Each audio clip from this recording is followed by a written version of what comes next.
Are you interested in learning how to play this? Well, you're in luck. Today, we're gonna do just that.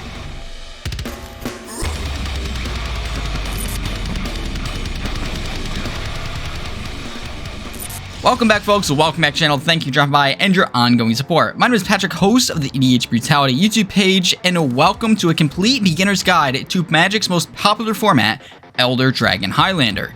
Feel free to skip around today's video as timestamps will be provided down in the description below. But we got a lot to cover, so without further ado, let's get into it. Magic's format of EDH, otherwise known as Elder Dragon Highlander, is a game of resources. It is a multiplayer format in which 4 players will embark in one game to outvalue each other. Players can do so by forming political alliances or even enemies throughout the game, as there's no written rule on who you can and can't team up with. And with no 2 decks being the same, the game of Magic the Gathering truly is the greatest in the world. So out of the way, let's jump right into the core concepts for the wonderful format known as EDH. Each deck consists of 1 commander and 99 other cards. Think of the commander as your main character you're playing, and the 99 cards in the deck, the cards that complement that commander, making the idea of the deck into one cohesive thought. These cards can consist of lands,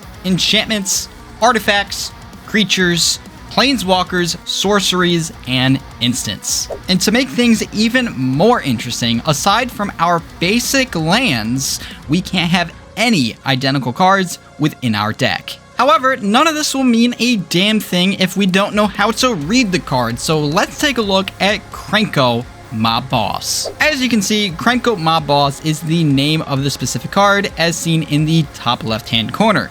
Moving over to the top right-hand corner, you can see the number 2 as well as 2 fire symbols.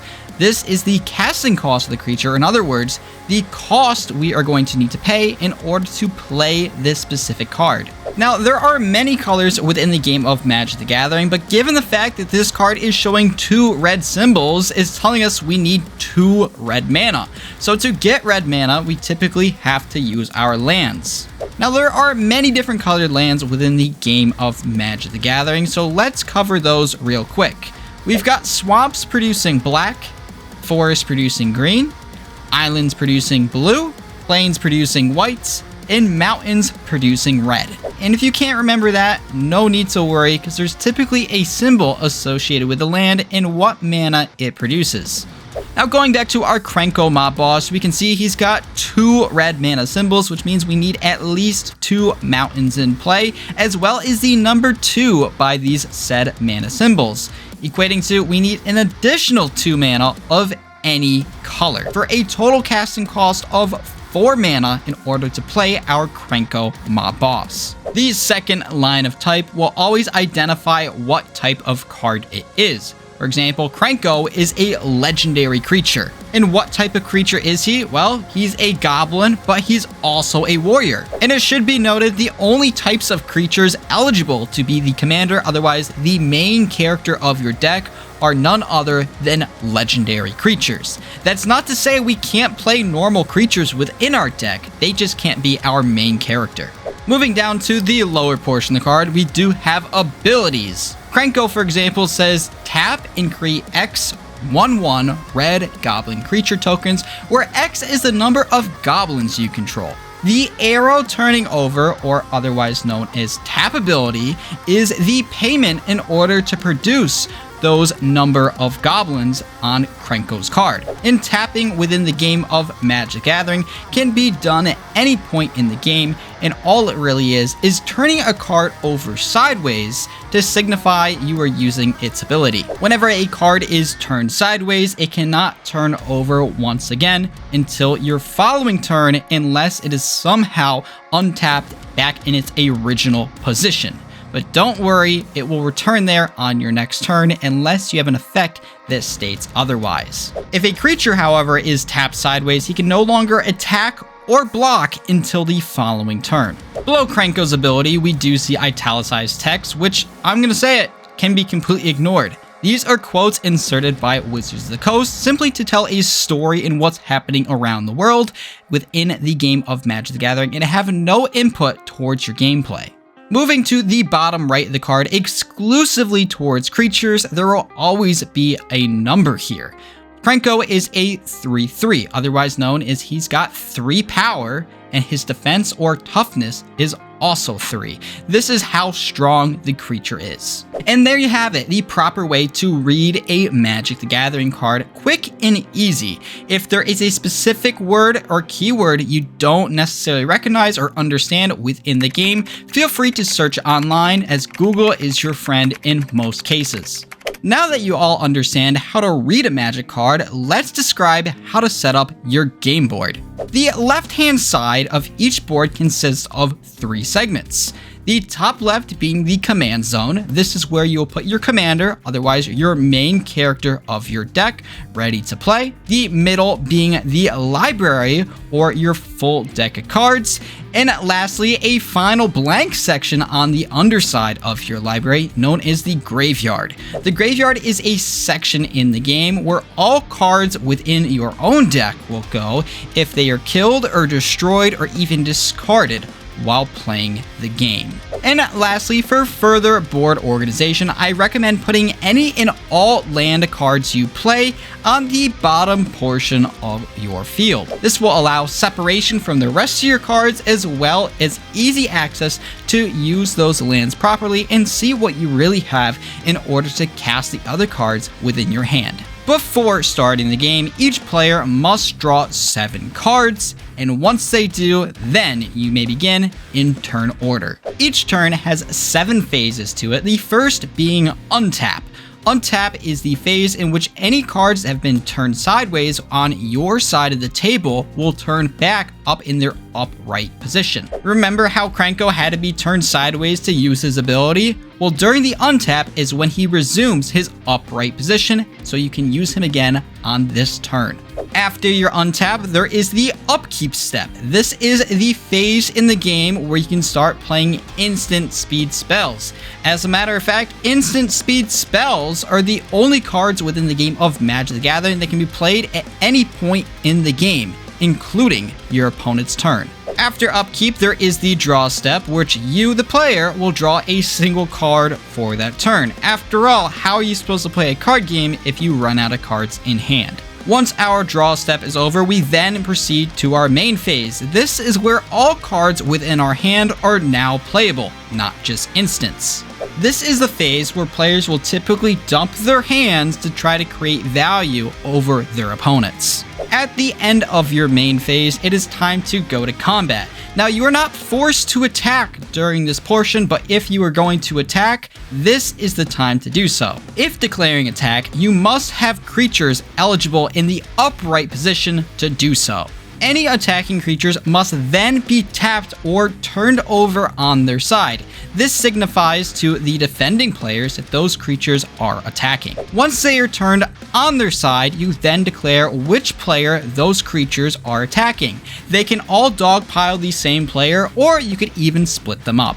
If you are the defending player, you have 2 choices. You can either decide to block the creature or not block the creature. If the creature remains unblocked, the defending player will receive damage equal to that creature's power or attack. It should be noted that the power and toughness of every creature will always be in the bottom right-hand corner of a creature card. If the creature is blocked, regardless of who is attacking or defending, if the creature has lower toughness than the opposing creature's attack power, that creature will die. Creatures also can be killed through instant speed spell effects, as well as multiple creatures defending against that attacking creature, as long as their total accumulated power is higher than the attacking creature's defense. Or in other words, it's math, and I hate math, so we just don't attack.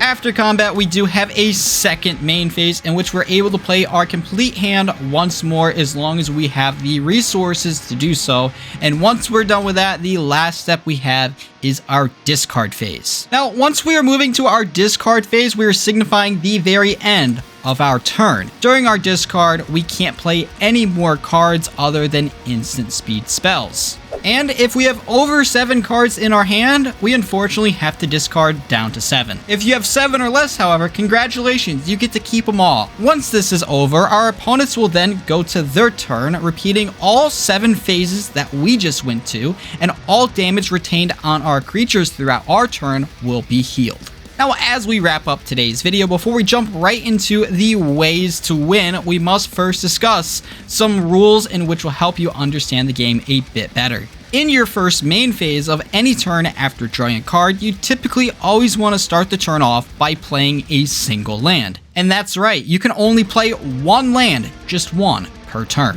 And even if we have enough lands, being a game of resources, it doesn't necessarily mean we can play the cards even if we have the mana for it. Remember in the beginning of the video how we had to tap and turn our Krenko Mop Ball sideways to use his ability? Well, Land's ability we have to do the same thing for, because their ability is tap them and turn them sideways to generate 1 mana of that specific color. So if we're trying to extract that resource from the land, we have to tap it and turn it sideways in order to use said resource. These resources are finite, as mana extracted from lands will disappear as you go between steps. So let's say you tap all of your lands for a certain amount of mana during your main phase when you're playing your cards. Well, any unspent mana as soon as you go to combat or go back to your main phase will disappear.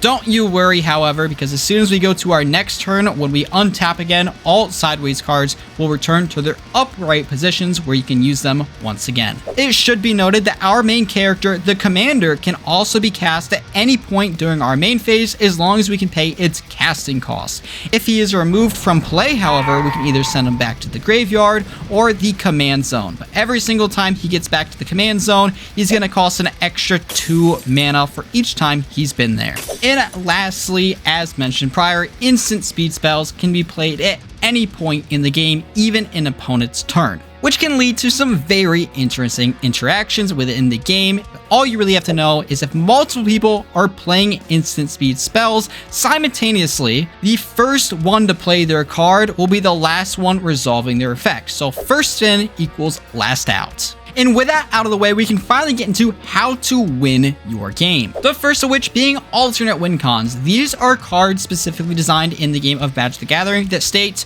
you win the game if you complete this certain task. The next, known as Infect. This is a strategy in which ploys creature with the keyword known as Infect to give poison counters to a single opponent. Once that opponent receives a total of 10 poison counters, they lose the game. The next strategy some players will deploy is known as Mill. And this is where if someone tries drawing a card from their deck and there's no cards left within that deck, they will lose the game. The fourth way in which we can win our EDH match is taking our main character, the commander, and going to combat. That's right, if we hit a single opponent with up to 21 total commander damage throughout a game, we will beat that player. And lastly, the most common way to win a game of Magic the Gathering is through straight damage. This can be done through various cards or through the combat step. Just know that each player at the table starts with 40 life, so in order to win the game, you have to get all players to 0. And there you have it, folks. That is how you play Magic the Gathering. I'm sure I've missed plenty of things, as well as you probably didn't grasp everything, and that is okay. At the end of the day, this is an amazing community, and we're all here to help each other. And if you have a question, feel free to ask. And in most cases, reading the card will explain the card. You don't need to know everything, just the core concepts, and just wing it. Go from there, have fun, and learn. But yeah, that's going to do it for today's video. I'd like to thank you all if you stuck around this far. Maybe even leave a comment down below, and I'd love to see you there.